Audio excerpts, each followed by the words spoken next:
So one of the things we've been doing on our centre team recently is actually just talking about our history of our working lives.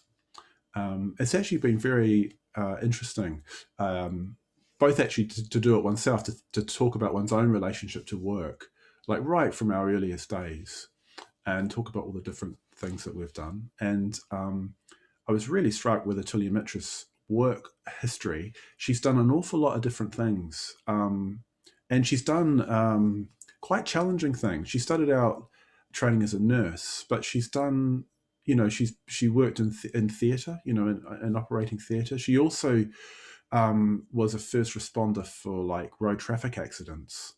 Um, so even just those two things, like working in very, very trying and extremely crucial medical environments. And she's also done a lot of work developing social projects for homelessness and so on. There's a lot more. Um, so she's and a lot of what she's done, particularly in that field, has been pioneering in new areas.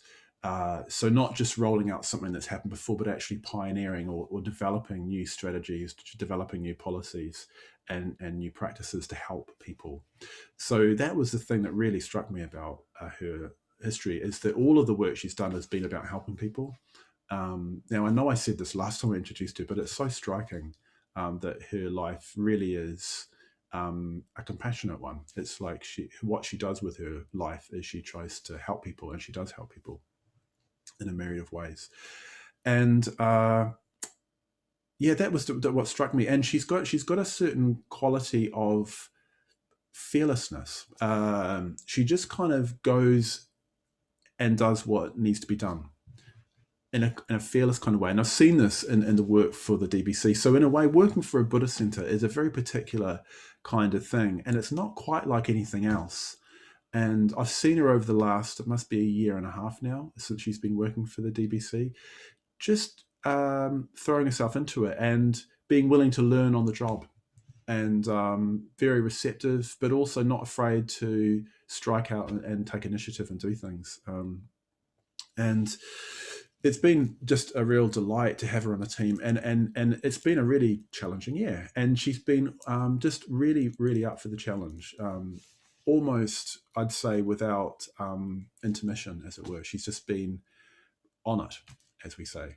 And I was thinking, I actually was asking Pavra, we went for a little walk along the canal yesterday. I said, oh, what should I say about Atulyamitra? And he said a number of those qualities: very capable, resilient, and kind. And he said she's also got a very strong connection with a kind of mythic dimension.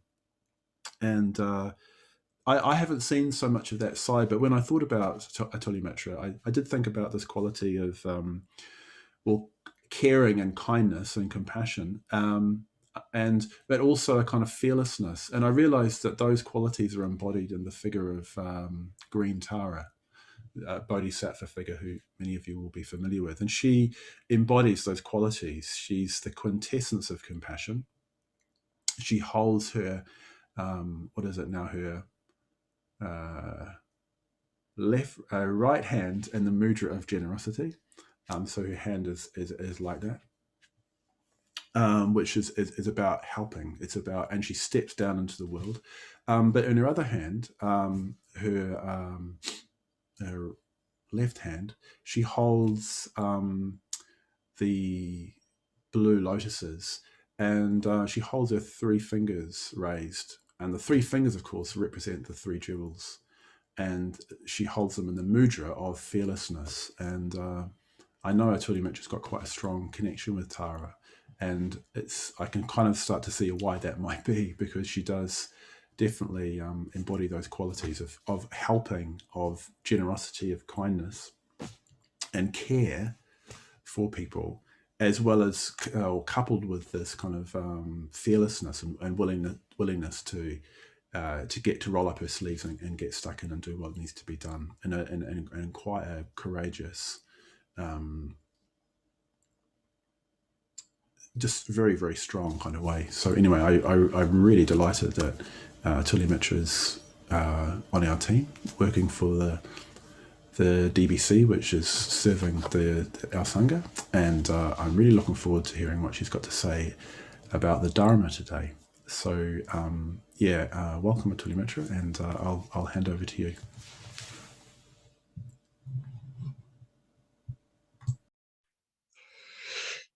I think I need about 5 minutes. Thank you. Yes, reminding me of some of the things I've done in the past has certainly stirred up emotions for me. Possibly because this talk, I have noticed, has been quite stirring. So I'm just changing my view to gallery here. It's nicer to see all of you. So, thanks, Kieran. So what I'm talking about today is, well, first of all, when we spoke about this first, I wrote down why I believe the Dharma leads to freedom. When I looked at the web page, I noticed that a very interesting little word had been added to the title. Now, it was probably said the first time, I just skimmed over it. And that was why I firmly believe the Dharma leads to freedom. And it was quite funny because the reaction I had to it was, it was almost as if it brought it up to a whole different level. And I suddenly felt a stronger sense of responsibility. Wow, do I firmly believe that the Dharma leads to freedom, or do I just believe it? So that has been really interesting to reflect on. Also, when we were discussing the title of the talk, I think it was Ivadrashura had suggested this as a talk, because I was saying, talking about the Dharma, I'm like a child in a sweet shop. I just don't know where to start. Well, more importantly, I don't know where to stop, because I want to talk about it all. And as some of you know, there are thousands of teachings and interpretations out there that we can read, all going right back to the days of the Buddha. So we'd be here for a very long time if I tried to talk about all of it. So you'll be glad to know I'm not. So initially the title I thought was quite a simple one, because I thought, oh yeah, I can, that's easy enough. Yeah, I can get my teeth into that. But then the more I began to delve into it, the more I realized that, yeah, there was levels and levels to this. But one thing that kept coming back to me was a quotation, and it's from the Udana, which are the utterances of the Buddha. And the quotation is actually the title of a talk and a book by Sangharakshita called The Taste of Freedom. And it's a particular quotation I like, probably because I like the sea. And it is, just as the ocean has the taste of salt, has the one taste, the taste of salt, the Dharma has the one taste, the taste of freedom. That is me slightly paraphrasing. And I thought I'd start by asking you all about the taste of salt. I know what the taste of salt is to me, but I've been thinking about how I would describe it to somebody else, what my experience of the taste of salt is. So I just thought, how, if you were asked to describe the taste of salt, how would you do it? And I know that for me, what I began to do was I began to, I've actually even put salt on the tip of my tongue in the last few days, just to notice the experience of it.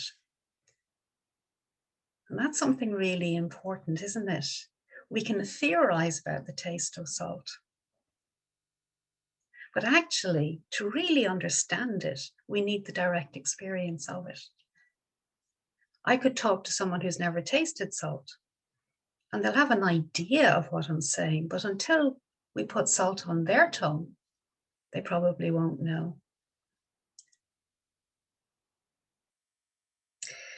So why do I firmly believe that the Dharma leads to freedom? And the answer was actually very simple. It's because I've experienced that in my own direct experience. Forgive me, I'm looking down sometimes because I have my memory joggers beside me. I was thinking about, do you remember eons ago, we used to go into supermarkets and there used to be these sample stands and they would give us tastes of things to coax us to buy them, to coax us to, you know, maybe go a little bit deeper with the experience. And there were always those tiny little, I always call them shovels, little spoony things that they give you, and they put a teeny weeny bit of the food on and they taste it. Well, I think that my taste of freedom has been one of those samples. But certainly, had I been at a supermarket stand, I would have been going over to buy the multi-pack of the experience without a doubt. And I'd have probably been wanting to put it into my shopping basket on a regular, on probably every one of my shops.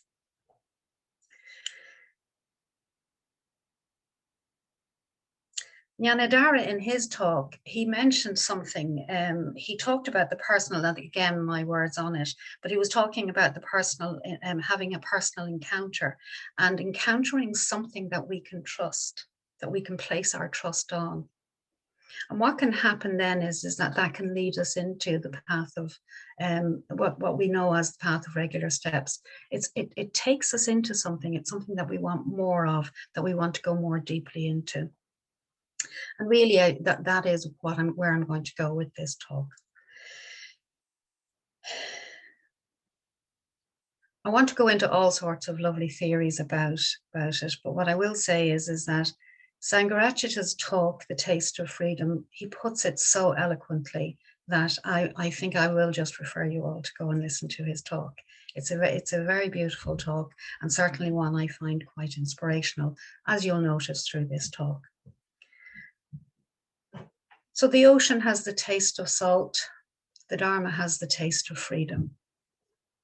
So what does that mean to me? Why do I firmly believe that that's the truth?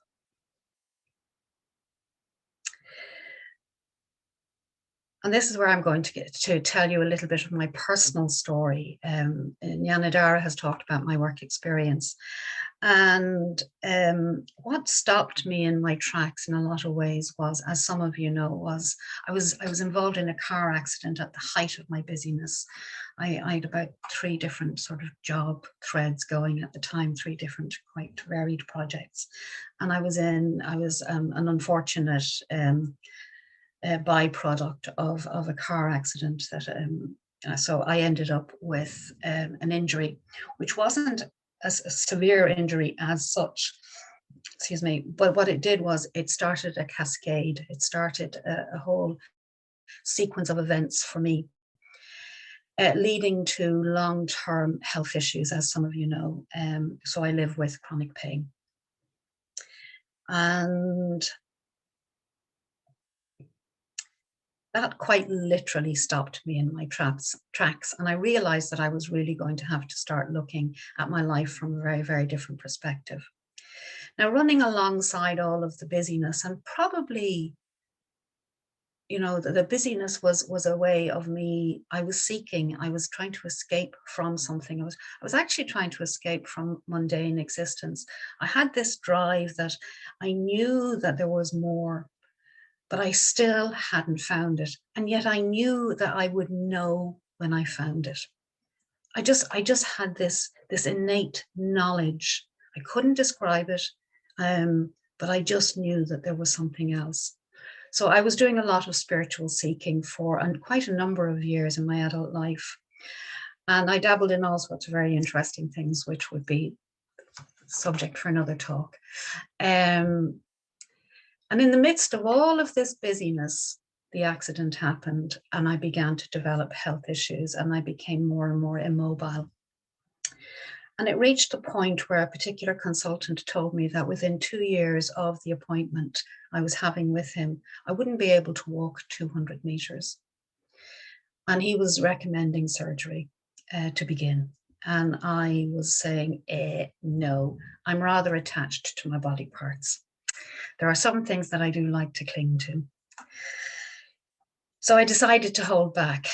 And thankfully, my doctor was a meditator, as was I. I'd learned to meditate in my early teens and had had a haphazard practice over my life. And as a direct result of all of that, my GP and I began to discuss how I could apply meditation to my illness, to manage it. And he gave me some references to go away and study, because he knew that I like to dig into things. And I came across this woman called Vidyamala, and I am embarrassed to admit that I thought that was a Maori name because she was from New Zealand. And I read her book and I cried, because it was like she'd been spying on me. And I resolved, as I often did, that not only was I going to do the course that the book was referring to, I was going to become a teacher in it, because I still wanted to save the world.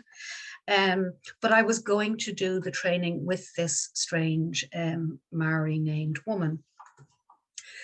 So I signed up, and I went to a strange place, a women's retreat center known as Tara Loka. And I knew nothing about where I was going. So to fast forward to a particular day, and they have a very, very beautiful shrine room there with lots of glass. And I was sitting in this shrine room, and this another man with another strange name, I'd begun to realize that they were these Buddhists. His name was Sona, and he began to talk about experience as primary and secondary experience. And the only way I can describe what happened next was, I have a lovely crystal Vajra here, that was a gift from some of the women here on screen. And that was my experience. I was certainly struck by the thunderbolt of the Vajra. And as he started to describe primary experience, what he was talking about was the first and the second noble truth. The first noble truth is that there is suffering. And, there is suffering that we can't change: sickness, old age, death. The second noble truth is there is a cause of suffering. And suddenly I realized that I could have experience, but I could change my perception. I could change how I approached my experience. And that for me was quite literally life-changing. Again, to cut a long story short, when I went to that first retreat, I had a walking stick. I had a separate soap bag of medication. There was a wheelchair in the boot of our car for the bad days. 6 months after that particular course, the walking stick was one of those folding ones. It's in a drawer somewhere. I've no idea where. And I think David actually has finally got rid of the now rusty wheelchair that was in the shed for 10 years. And I never did need the surgery. Now, I'm not saying that I was magically cured. I still have the condition that I have, but my way of approaching it is different. And certainly on one level, that for me has been freedom. So there has been a taste of the freedom. What that, of course, did was it coaxed me to go further. I no longer just wanted to be the mindfulness teacher. I wanted to find out more about these truths that were being talked about. So I started to turn up at the Buddhist Centre in Dublin. And I don't know if Vajrashura remembers, but I was so determined and so committed and so clear of what I wanted to do now that I had no idea what it was yet, but I was becoming a mitra and I was getting ordained, and enlightenment was on the horizon, and that was it. And in many ways, that has continued to be the path for me. I became a mitra. Vajrashura did have to explain that I had to be coming to the centre for about 6 months. So I did become a mitra. I did get involved in the ordination process, and here I am today. So that is my short version of my experience, of my first taste of freedom. What has happened since really is that my knowledge of what it was that I discovered that day, or that I'd had a taste of that day, I began to realize that it was this Dharma. And the more I thought, wow, just the more I learned about it, the more I wanted to know, the deeper I wanted to go. I was already a meditator. So what was happening was that when I was learning things, for example, in Mitra study, or when I would go to the talks at the center, I my heart was just expanding and expanding and expanding. And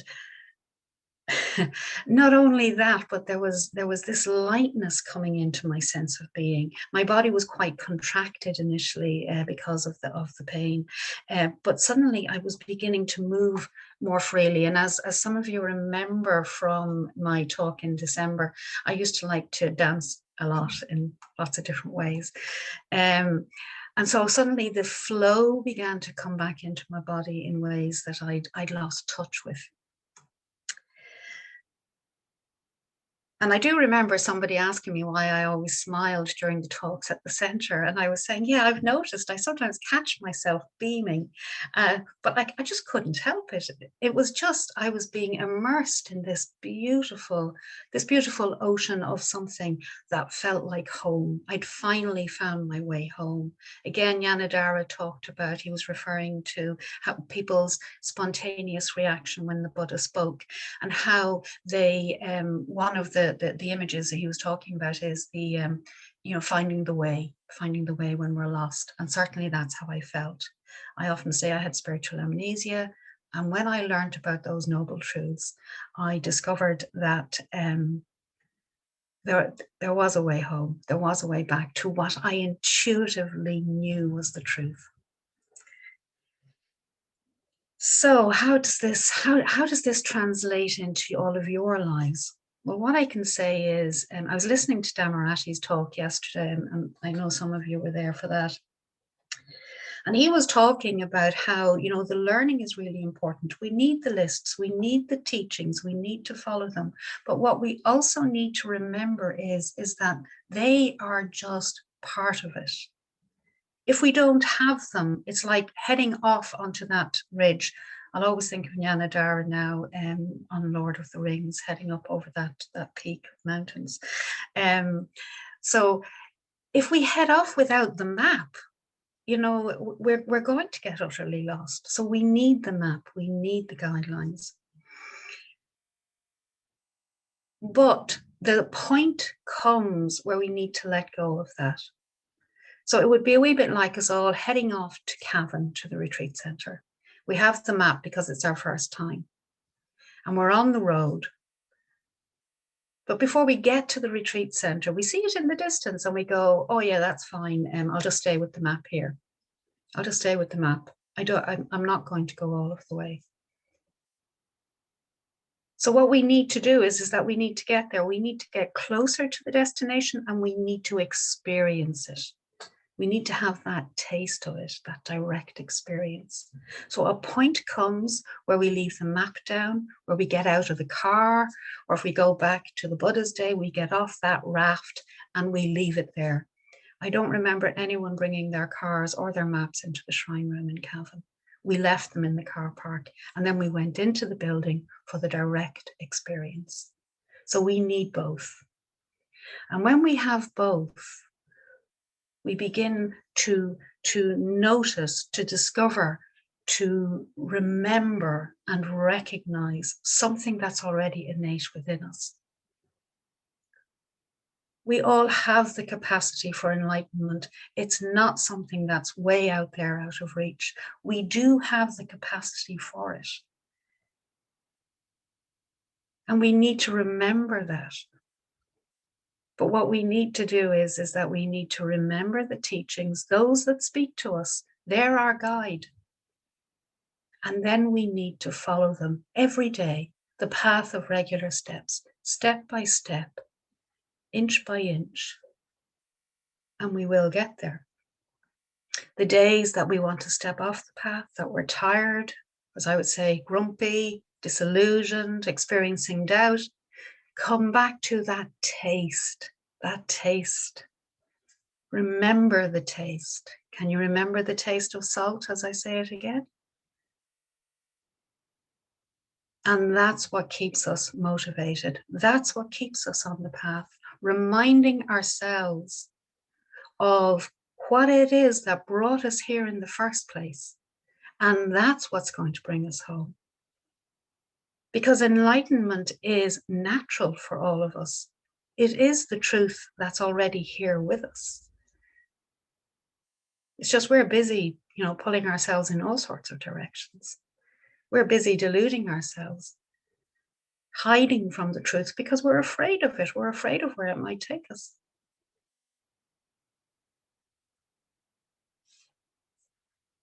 I've completely gone off my notes at this stage.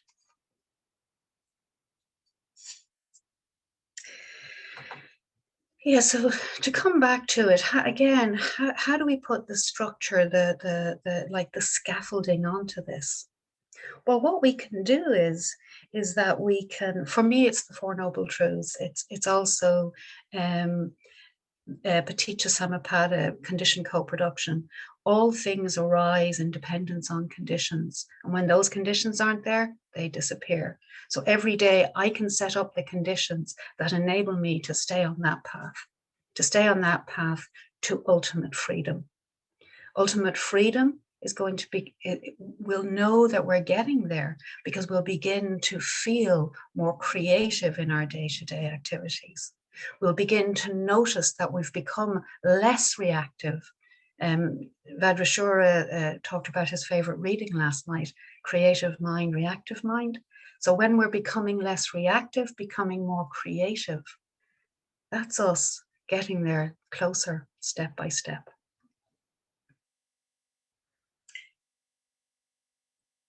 When we're in a creative mind mode, we're open, we're responsive. We're evolving in each moment. Another prop, it's a little lotus flower. We're unfolding like the lotus. For most of us, the Dharma path is more like the unfolding of a lotus. I had the experience once of picking a flower. It was a tulip type thing. And I was sitting in a room afterwards and the room was warm. And over the course of the next couple of hours, I sat in awe as this flower opened petal by petal.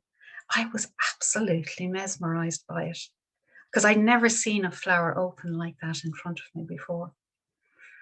That's what our unfolding to becoming that true individual, to moving into that creative mind can be.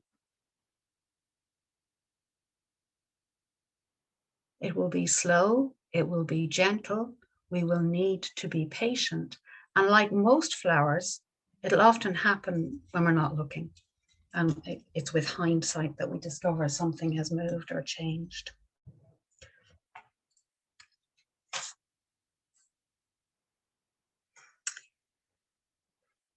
So in many ways, I think I'd like to leave you with some of the guidance from Sangharakshita Bhante, our teacher and founder.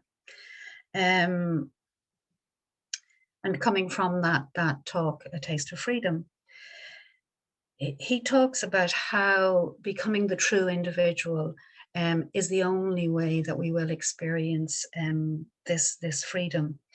He says that what we need is that we move towards what we call stream entry. Again, the subject of another talk.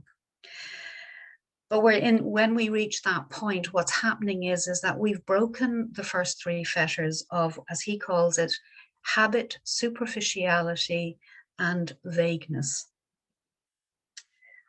And we become more creative. We become creative of our own new self, of our own unfolding self. And think of the fun that you could have if, rather than thinking of yourself as some sort of fixed person who's a bunch of habits and who other people have imposed habits and ways of being onto, that you could just be your own creative self in every moment. We also need to be committed to the path and the teachings. We need to be taking those regular steps. We need to be going back to those that went before us and have given us the guidance of, this is the way, here's the pointers. We need to be committed to that path. And we need to be clear about what we want and where we want to go. So they're the first things. We want to be creative, committed, and clear about our life in the Dharma. or our Dharma life. And as a result of that, what happens is that we can only, but because we've put the conditions in place, we then begin to develop insight. We enter the stream. We become a truly creative individual. And we reach freedom. We reach freedom from being held back, from being held down by the fetters, by the views and the ideas and the values that are holding us back from our ultimate true potential. And of course, I can't but finish on, then we have the ability to be the true Dakini, the sky dancer who can move in all directions, but who can also stand still or even sit still. So when we reach this place of freedom, and we can do this in small ways every day, we can remember that dance that's already within us. And that is why I believe that following a Dharma life, by following the teachings and the path that the Buddha has shown us, will lead to freedom. So, I have 2 questions for you. And the first question is, what has your experience of the taste of freedom been? So what keeps you coming back week in, week out, day in, day out to your practice? And remember that little tiny taster spoon. It might be a small taste. And what is your next step in achieving this freedom? This sense of becoming that true creative individual. It just needs to be one step, a baby step even.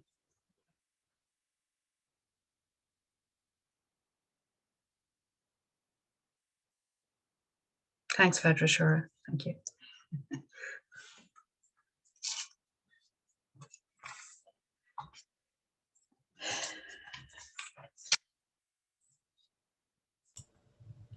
Thanks very much, Atulyamitra. You've really communicated your conviction, actually, and also given us some hints as to how we might will actually practice the Dharma. Particularly when you're talking about becoming more creative and committed and clear. So, but I just particularly struck by your, in a way, just generously offering the example of your own life and how you've journeyed through your life and what a difference the Dharma has made in terms of your own personal freedom, but also offering a way. I think it's really wonderful to hear how people do it, because it gives you a sense that you can do it yourself. And of course, and what you indicated at the end was that we all need to do that from where we are, the principles are there in terms of breaking the fetters of habit and superficiality and vagueness, but we need to do that for ourselves in our own life. So I feel like you've actually offered a challenge for us to do that more deeply. So very grateful. Thank you very much. Thanks very much. What we'll do now is we'll have a wee break for 10 minutes, and we'll come back, and then we'll go into our discussion group. So like I said, the discussion groups will be the same as yesterday. So we'll come back. Let's see, it is 20 to 11. It's 11:40. So let's come back at 11:50, and we can go into our groups from there. So, and it's always a bit, normally at this point we'd have a round of applause. So we can, I don't know, offer our thanks in other ways. Loads of people actually are putting things in the chat. So thanks again, Atulyamitra, for kicking the day off in a really, really inspiring way.